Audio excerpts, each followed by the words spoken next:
Chatting today with Jeff Bradbury. He's the creator of TeacherCast, and he has been doing the TeacherCast Educational Network for quite some time. I've known him for, close to 10 years now, but it is always a pleasure to chat with him. Jeff, thanks for being on the show. It's great to see you, man. How's everything? Everything is going well. How about yourself? Doing well. Happy to be here. Excellent. So for those folks listening who aren't familiar, tell us what TeacherCast is all about and what you podcast about primarily. TeacherCast this year is celebrating its 13th anniversary. It's a huge number right there. But essentially, we're an educational channel. We service teachers, administrators, instructional coaches, trying to basically be that conduit between the educational technology world and the classroom. I have an opportunity to help teachers create amazing digital learning lessons and also interact with the educational companies that create the applications that enable teachers to help their students meet those standards. And how did you get started doing this 13 years ago, or why did you get started? You know, I listened to a podcast actually. I found this podcast talking about Apple products. It was called Your Mac Show. I met the guy just like you and I talking, and next thing I know, he and I were doing a show called Apple Aid. You know, two guys talking about their phones. This was back 2010. And I said to him, look, I'd love to do something like this, but for teachers. And he says, great. This is the last episode we're doing together. Go off on your own. And it was just basically that, mama bird throwing the baby bird off the twig and saying, go fly. So July 11th, 2001, I said, all right, we're going to do this. And I came up with the logo, the first version of the website. And a couple of days later, I let's record the first TeacherCast podcast, and the rest is history. So cool. So what were some of the early issues that you dealt with more from the tech side of things that, you had some help, it sounded like in the beginning, but what were some of the big hurdles you tried to overcome at first? My 13 years of doing this happens to coincide with Final Cut's 13 years of doing this. So when I first got started here, I tried to use iMovie, but that was back when Final Cut Studio was in its death days. We didn't know it at the time, but that was the ending of that. And I remember buying Final Cut Studio on disc. And then next thing I know, Final Cut 10.0 comes along, and what was it, 150 bucks or whatever the price was? I never looked back. Every single thing that I've always done has been on Final Cut.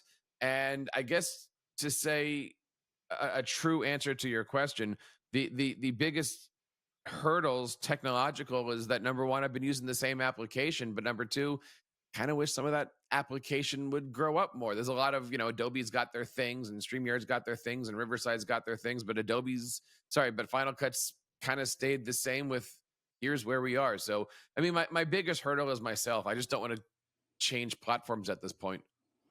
Yeah, I mean, you get so comfortable doing something, it's muscle memory. You just instinctually know how to do it. When you try and switch programs, it's such a, you feel so clumsy and it's so difficult, and you never take the time. So you just revert back to old habits because you don't want to waste too much time. Well, people always ask what's the best program for this and what's the best program for that. My answer is always simple. Which one can you memorize the keyboard shortcuts for? Like it's ingrained in my hand of here's the blade tool and the cut tool and okay, fine. I'm using Final Cut. Well, and even today, the nice thing is you can kind of multi-stage your production, right? You can have your Final Cut for your basic editing and then bring it into another program to maybe add some pizzazz or some jazz, or maybe do preliminary editing in somewhere else and then bring it over to Final Cut for adding in transitions and different effects and, lower thirds and things like that. So it doesn't just have to be the one program that you work with anymore. No, it doesn't. And many programs now are offering a lot of plugins and variations and things like that. So, I'm starting to figure out where to build your shorts and where to build your other clips and audio things and stuff like that. So cool. So after doing this for 13 years, what is the preliminary tech stack that you're working with right now?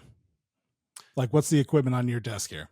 Well, I upgraded recently to the Rodecaster Duo after being an original Rodecaster for a while. I've got my Shure SM7B. I just upgraded to the PSA, what is it called? One Plus. I got two giant 47-inch Force K monitors in front of me that I'm using. I've got two Elgato cam lights, I think is what they call them here. And of course, I've got my Logitech stuff. I got the MX3 keyboard and mouse, and can't forget your Stream Deck in front of you. Which I honestly, it stares at me the entire day. I can't remember the last time that I even used it, but it's right there. It's kind of fun to look at. Yeah, it is a fantastic device, but you really have to have a lot of shortcuts in your life programmed into it, or you have to be doing like a lot of live switching in production to You got really to get the remember that most it's out of it. there. Right? I forget that it's even existing half the time.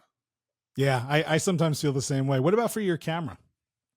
I currently am using a Logitech Brio. It's a 4K camera, and even with that, I'm not recording in 4K.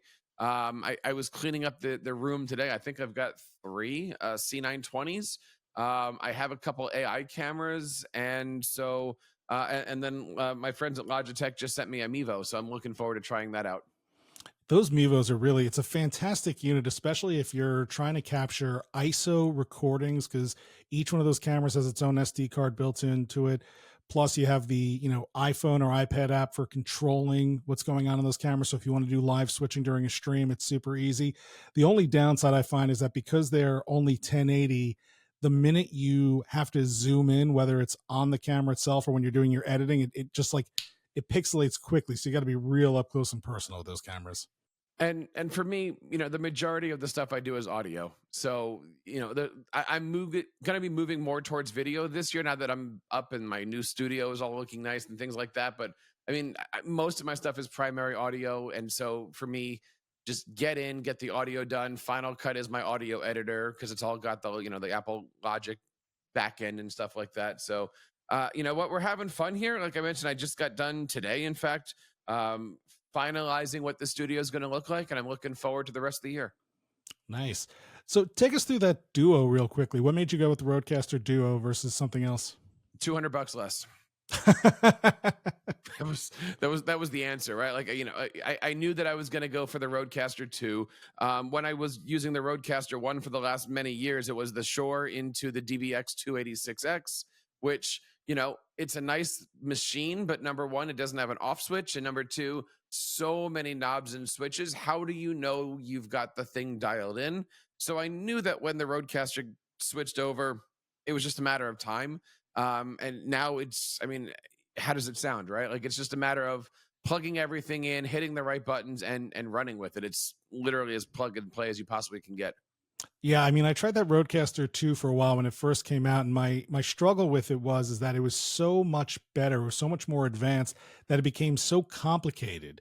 And my fear was if clients had a problem with it, I wouldn't be able to walk them through because so many things can go wrong so easily. Whereas with the original Roadcaster, somebody could call me, I could be driving, I don't even need it in front of me, and I could tell you exactly where to go, exactly what the problem is. But once I saw that Duo, right, this little tiny box that you could fit on your desk with just the two inputs, because come on, most of the time we're podcasting from home, we don't need four mics right in our offices or our basements and whatnot.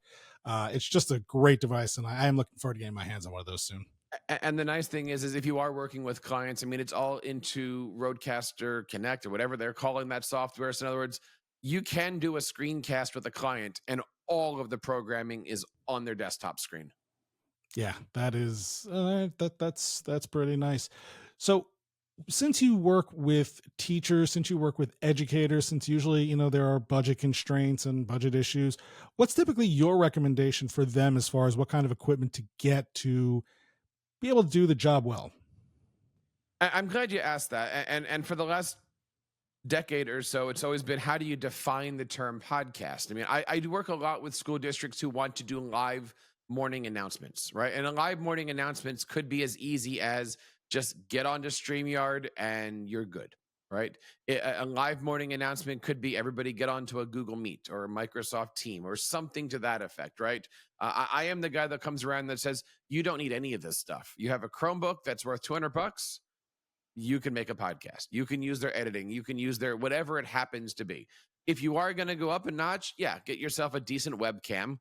Even a couple years ago, when I was teaching middle school and starting this particular school district out in morning announcements, my camera was a Brio, and I had it on a tripod, and I had a 15-foot extension USB cord, so that way it could get farther back and take a wide shot of everything. And you know what? That was perfectly fine. I think that the pod mics are great.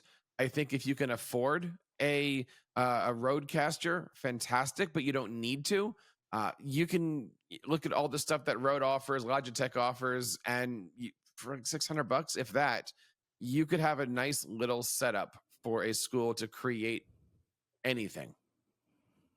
Incredible. You could definitely tell that Jeff is a podcaster because you ask him a question and he has a nice, tight, but full of information answer. You are extremely detailed and yet extremely concise in the way you talk. It's clear you've been behind a microphone for over a decade doing this kind of stuff. It's all fun. So, as a reminder, check out the TeacherCast Educational Network at teachercast.net. Before we let you go, we have a few questions that we're asking everybody on the show.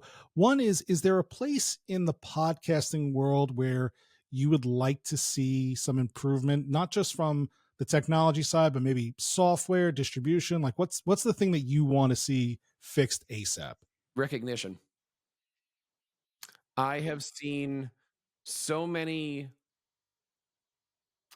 I don't want to say awards, but let's call it that, right?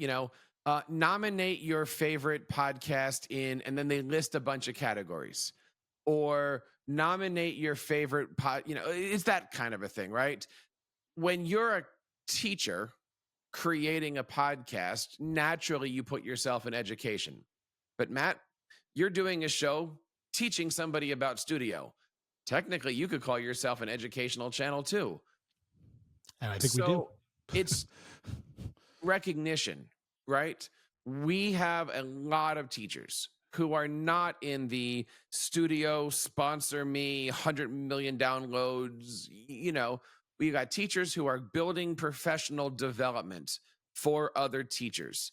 I would love to see some recognition for that. And I talk about this a lot with some of the also the bigger names that are out there. I don't want to give out other names right now, but when can teachers start to be recognized for the work that they are doing? And I advocate that a lot with people who you and I both mutually know with each other. And how do we get teachers recognized beyond that? If I go into the educational channel on any platform, you're very hard pressed to find a teacher podcast, but there's hundreds of them out there. And so because of that, I created the educational podcast directory. I reached out to hundreds of teachers who are doing this, and I said, give me all your information. I stuck it on a big spreadsheet, made it visual, and I now have that over on TeacherCast. It's like 400 different teachers. I always say it's the world's largest educational podcast directory because it's only teachers. And I wish that there was some kind of a way to be recognized as our own category. So you can call it education, but let's make one for K-12. Apple used to have that, and then they took it away. Yeah, I feel like I don't know why the categories are so restrictive or why they are set up the way that they are set up. I feel like there's a lot of different types of podcasts out there that are hard to fit into the current boxes that are available in the podcasting world. And I don't understand why it has to be so narrowly defined, why they can't broaden out the categories and the niches and all that things. And I don't know what you categorize this particular show in. I would like to see it be a how-to versus being, quote, education. That's my goal. That's the difference, right? Like there's a how-to is how do you paint a wall? How do you make a website? How do you whatever it is? For me, education, I define that as K-12 or K-20. Right. Something coming out of an academic institution should have the education tag, and not everybody else is just, like you said, doing a how-to. Yep. So since we're talking about podcasts, I'm going to skip one question, come back to in a second. What is the best podcast that you are listening to today, right? Like what is the show or a couple of shows that as soon as they hit your device, they are definitely getting listened to that day or very quickly? I listen to a lot of wrestling podcasts. I love the storytelling. I love how they can capture an audience, right? These are guys that are professionals at getting on a microphone. And as you just basically said, you have 2 minutes, get your point across, get off the window and go. And I learn a lot from that. I kind of have a stand-up comics approach to podcasts, meaning I don't listen to other educational podcasts. I don't really listen to a lot of my friends' shows. I don't want my own show starting to sound like somebody else's. And I picked that up from listening to stand up comics. You know, they of course they want to go to the club, they want to support their friends and all that stuff, but they don't want to listen to it because they don't want their own act sounding like somebody else's. And so where I support all of my friends and all my, friends podcasts and your shows and all these other things, I I'm listening something completely different. But I'm listening to those shows to learn, what does an intro sound like? What does a closing sound like? How do you do guests? And I'm trying to pick apart not just the context because I love wrestling, but how do you actually put together a promo? And I try to bring that into my show. Very interesting. Is there a particular wrestling podcast you'd want to mention? I've been a something to wrestle with Bruce Pritchard for a long time. I just, it's all the nostalgic of what happens in the 80s with wrestling and early 90s and stuff. The child of the 80s comes back out all the time. The glory days, the Hulk Hogan years. Yes. All right. Well, since you just redid your studio, this might be a difficult question to ask, but I'm always curious, is there a piece of tech that you really have on your wish list, whether it's something that exists right now that you know you want to purchase, or even something that you would like to see created to solve a particular problem that you have? I need an editor. And I know exactly what you're thinking, Matt. My editors are 10 years old and they're going to bed right now. But I have been able to, for a budget, put together the setup that I need. And yes, it's easy to go onto YouTube and look at the big setups and things. But the point is, you and I are not having 5 or 6 professional guests in our living room. And so heavy lights, heavy scenery, chairs, boom arms out the wall. We don't need any of that stuff. We need to have the ability to sound good, and we need to have the ability to quickly turn around an episode. And, we're recording this in the beginning of March. I've got shows lined up every single weeknight for the next 4 weeks. I need to be able to come in, record, turn around, and dump it out as quickly as possible. So, we were going back to Final Cut and what's my apps of choice. I need to have something that's going to help me do that as quickly as possible. And that's why I've stuck with Final Cut. I can take an hour-long show, and because I'm recording it for my editor being me, I'm recording it in a certain way so that way I can do 10 minutes and it's done. Very, very impressive. Well, if you want to check out that work, it's at teachercast.net. You can check out Jeff's show in particular, or any of the 400 plus shows, or if you're a teacher, check out the TeacherCast Educational Network. We've been chatting with the creator of the TeacherCast Network. He's also a dad of lovely triplets, as he alluded to a little bit earlier. Jeff Bradbury, thank you so much for coming on the show. Thank you so much, my friend.